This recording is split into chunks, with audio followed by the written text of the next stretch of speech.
The humoral response begins with the activation phase, when a cell of the immune system engulfs an antigen.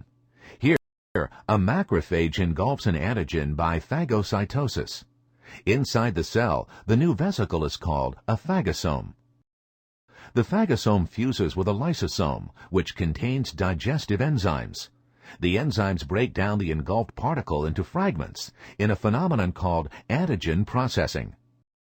Within the cell, the processed antigens combine with class II MHC proteins. The complex is displayed on the macrophage's plasma membrane. This display is known as antigen presentation, and macrophages are considered antigen-presenting cells. A helper T cell participates in the next stage of the humoral immune response.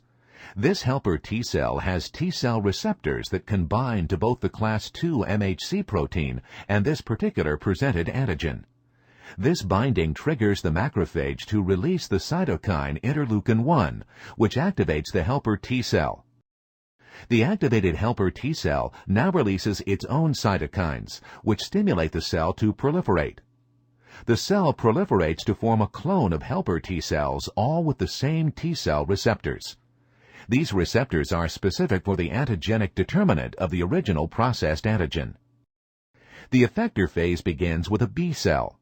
This B cell has membrane-bound IgM receptors that are specific for the same antigen as originally engulfed by the macrophage. An IgM receptor binds to the antigen and the cell engulfs the complex by receptor-mediated endocytosis. The internalized vesicle fuses with a lysosome, which contains digestive enzymes. The enzymes digest the antigen, processing it into fragments. The processed antigen is then attached to class II MHC molecules and displayed on the surface of the B cell. A helper T cell from the clone of cells in the activation phase can now bind to the antigen displayed by the B cell. The T cell receptor specifically recognizes the antigen on the class II MHC protein. Upon binding, the helper T cell releases cytokines that stimulate the B cell to divide and create a clone of identical cells.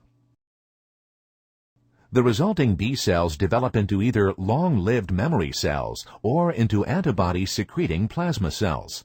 Plasma cells have extensive endoplasmic reticulum and numerous ribosomes. Plasma cells are essentially antibody factories. They produce and secrete antibodies of the specificity identical to that of the surface receptors on the parent B cell. Like the surface IgM receptors on the parent B cell, the antibodies secreted by the plasma cells can bind to and inactivate the original antigen.